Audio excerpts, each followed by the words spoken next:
75 15 August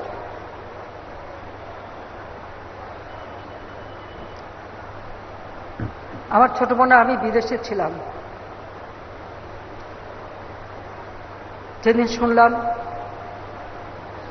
আমাদের কেউ নেই, বাবা মা ভাই সবাইকে নির্মমভাবে হত্যা করা হয়েছে।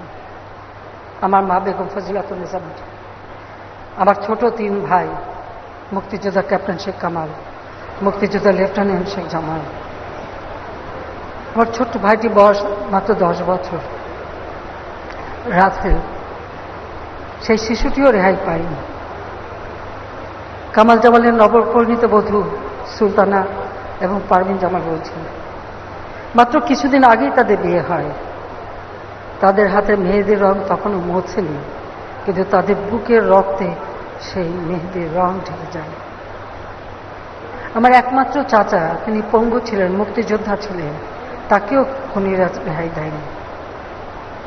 যুবনেতা শেখ ফজলুল হক মনি মুক্তিযোদ্ধা এবং তার অন্তঃসত্ত্বা স্ত্রী আরজু মনি, কৃষক নেতা আব্দুর রাউফ সানিয়াবাগ, তার 13 বছর মেয়ে বেবি, 10 বছরের ছেলে আরিফ, 4 বছর নাতি সুকান্ত, তাদেরকেও নির্মমভাবে হত্যা করে গুলির আঘাতে।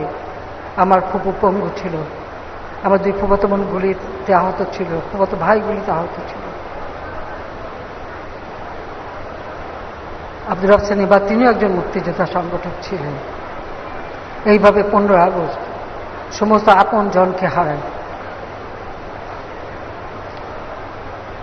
আমরা জার্মানিতে তখন আমরা আশ্রয় পেয়েছিলাম ভারতে, দেশে আসতে পারিনি। তখন জিয়াউর রহমান ক্ষমতায় অবৈধভাবে এসে ক্ষমতা দখল করেছে, আমাদের আসতে দেবে না। 81 সাল আওয়ামী লীগের সম্মেলন, কারণ 15 আগস্টের পরে সমস্ত রাজনৈতিক দল প্রায় নিষিদ্ধ ছিল। এরপর রাজনৈতিক দল গঠন হয়। তখন আওয়ামী লীগের কনফারেন্সে আমার অবর্তমানে আমাকে সভাপতি নির্বাচিত করে। আমার ছেলে 10 বছরের, মেয়ে 8 বছরের, তাদেরকে মাতৃস্নেহ বঞ্চিত করে ফিরে আসি বাংলার মানুষের কাছে। আমার জীবনে কোনো চাওয়া পাওয়া ছিল না।